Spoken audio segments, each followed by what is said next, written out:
Hi, brave parents! It is such a beautiful day out here today. I have decided to film outdoors. But today we are going to talk about if you have a teen foster placement, how in the world to get them to engage with your family.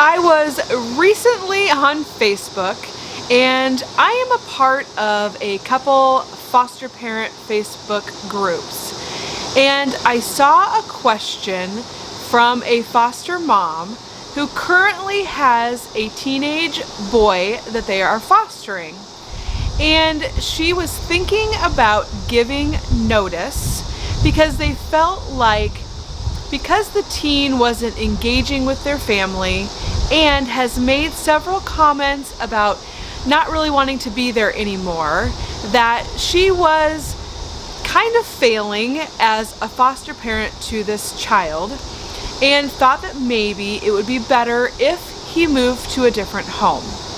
So I wanted to touch on this today because I think this is something that is probably common with a lot of teens, especially if they have been passed around from house to house and have been in the system for a long time. So my take on this and my comment to her was that number one, she did say that he had some depression. And with something like depression, if they're not seeing someone, if they're not on meds, or if they're not on the correct meds, that can definitely make it more difficult for them to deal with that depression. So I think it's super important to first make sure that the teen is talking to someone about what they're going through, talking to someone about how they're feeling, and also it's not shameful to be on meds. And I have said in the past that we are a very natural healthcare family, but we do believe that there is definitely a place for medicine because some people just need that to be able to regulate. And so, seeing a professional and finding out if that is something that your teen needs is going to be important up front if you know that they have something like depression, or even if you don't know but you suspect that they have something going on like that, because depression is a real thing where you're sad, you lose interest in doing things that you normally would like, and a lot of times you want to just be by yourself, and it's not your fault that you feel like that. It just happens to be something going on in your body, and with medicine, that can help you feel better. We have seen that in some of our kids that we've fostered, where they felt so much better after starting their medicine, because it did help them feel more normal, or more like kids their age that aren't going through depression. Another thing that I had suggested was doing something that they know the teen likes. So for this, you have to be able to kind of read your teen, and if there's even a little glimmer of something that they enjoy or something they talk about a lot, but knowing something that they enjoy and then doing that in your family, even if they aren't participating right away. So I would say something like, if they like a certain movie or a certain TV series, or turning that on for your family to watch, and then inviting that child to come watch it with you. Now at first they may not want to participate, or they may kind of play hard to get, but I think the more they get invited to do things with your family that they enjoy doing themselves, then I think that eventually they are going to have a hard time not joining if they're really super interested in that topic. Same thing with, you could play family games and invite that child to come join in the games. Or you could ask the child to help you cook their favorite dinner. Or, we found a lot of times that our teens really enjoyed playing with our younger kids. I was so surprised, but they a lot of times would hang out in the living room with our younger children, and they would play with them, push them around in the laundry basket, help them build with blocks, read them a book. And so asking them maybe to help participate if you happen to have younger children, can you help this child with their homework? Or can you help this child learn how to build a tower? Or, could you help this child, put on their shoes? Just anything to make that teen really feel like they're useful. Because I think as a teenager, especially a foster teen that has been passed around a lot, I think they start feeling like they don't want to get too attached, and that maybe they're not useful, and that nobody really cares. And I think that they just need some extra extra oomph behind them, to help them feel useful and like they are part of the family, and you do want them to be part of the family. Another thing is, sometimes these kids will self-sabotage, and so what that means is they will push you away and tell you they don't like you and tell you they don't want to be there, because they want to hear that you do want them there, and they want to hear how much you care about them. And so they are looking for you to respond in a positive way, even though what they're doing may upset you, may frustrate you, may make you feel bad, make you feel like you're failing as a foster parent. That is not their intention at all. And I'm not saying this for every kid, but I think most kids, what they're looking for actually is for you to tell them how much you care and how much you want them there. They have had their heart broken so many times. They feel like they can't trust people, and what they need to know is that they can trust you, that you will be there no matter what, and that they are really important to you. And if there's one thing that I have found with teens, and really I'm going to be honest, probably with everyone, is that everybody likes to feel like people are interested in them, like genuinely interested in them. Like, you really care about the things that I like, and you want to, do those things with me because I like them. And I think that this is really super important for teens.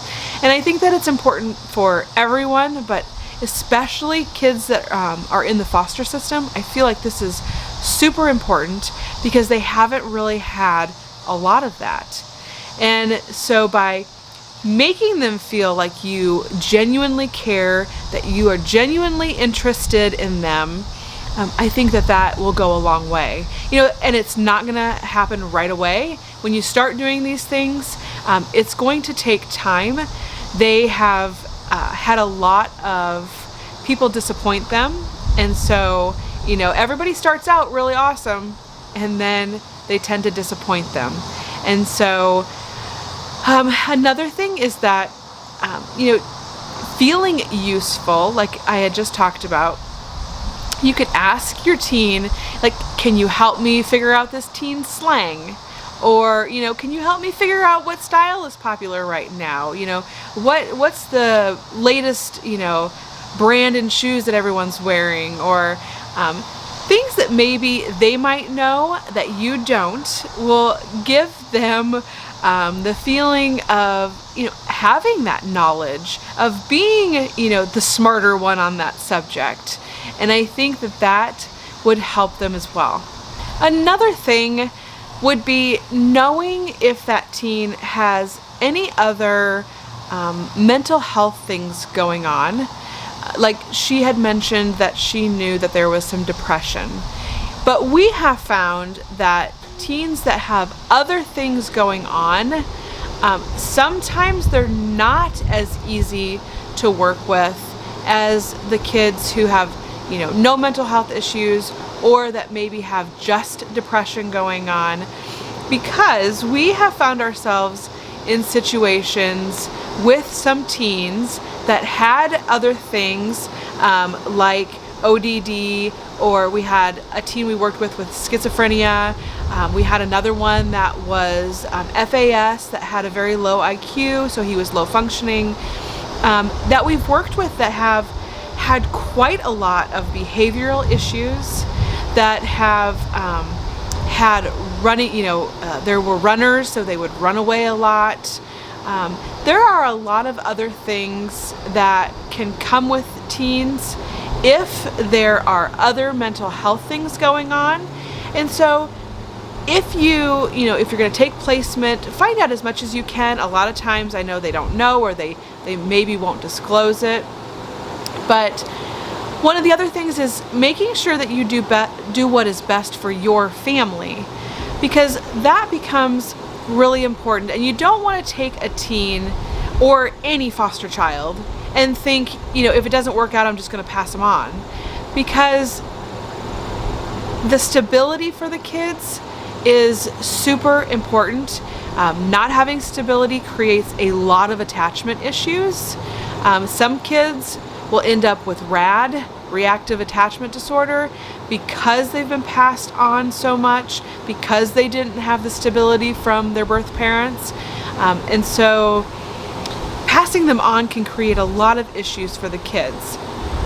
But if there was not full disclosure and you find out that there are other things going on that maybe you're not equipped to handle, that maybe causes safety issues for your other children, and we have actually had that, where we had a boy, we had him for several months, and then he ended up having some safety issues that we really worried about having little kids with him in the home. And we didn't know that going into it. So if, you feel like you want to give a notice on a teen, I would say, make sure that you evaluate what's going on, if there's a way that you could handle that issue, if there's a safety plan you can put in place for that teen that makes that teen be able to function more safely in your home, or look at all of the alternatives before giving a notice. We have only given notice one time on one child, and I say one time, we've actually done it twice, but our second time wasn't because we couldn't handle what was going on. It was an intentional notice given because the system just was leaving our kids hanging in limbo, and it was our tactic to force them to move along. If you haven't watched our video on our other family channel, the Conley Clan, it is a featured channel on this channel. You may want to check out that video. I believe it was in our Hard Things About Foster Care video. It was either in that one or our foster care Q&A. So it was in one of those where I talk about our tactic that we used to move the system along. So we gave notice on one child because he was a real big safety risk. We were worried about what was going to happen with our other kids, and so we did give notice on him. We've had a lot of kids, a lot of teens in our house that have had a lot of behavioral issues, and that we have had to use different safety plans in our house for them, so that way they could stay, and so that way it was safe for everyone. And when I say safety plan, let me tell you what I mean.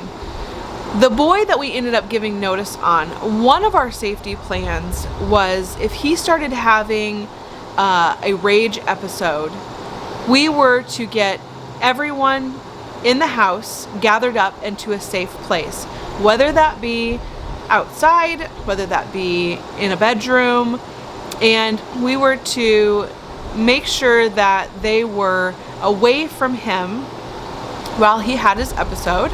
And then we were to call our caseworker. We were supposed to call his, he had like a mentor, so we were supposed to call him. And we had these things in place. That way it would keep our family safe, and he would be able to have his episode. We would bring other people in to help us calm him down. You know, we used a lot of things like resets and things with him. His behaviors ended up getting just way too out of control, and he was doing really, really unsafe things. And so he ended up going on to go to a residential treatment facility for children, and he was able to get the help that he really needed, which is great. But you know, giving notice, I don't take that lightly at all. But I do know that in some cases that may be necessary. But I really, you know, if that's something you're considering on a teen, I really want you to think about if there's other ways to accommodate your family and the teen that would work. That way the child can still experience the stability of not having to move on. Thanks for watching our video today. I would be interested in hearing from all of you guys out there that have teen placements. I would be interested in finding out if there's specific questions you have about teens. Our teen videos are our most popular videos, and I am a little curious as to what people's thoughts and questions are about fostering teens. So if you have a specific question about fostering teens, I would love to have you guys comment down below so I can see what you guys are interested in and what you guys are wondering about. If you have not yet subscribed to our channel, click here to subscribe to our channel now. And if you guys haven't seen our latest video, Visitation from a Child's Perspective, click here. It is an amazing video with the kids' honest opinions, and I think they had great answers. But click here to watch that video now. Bye!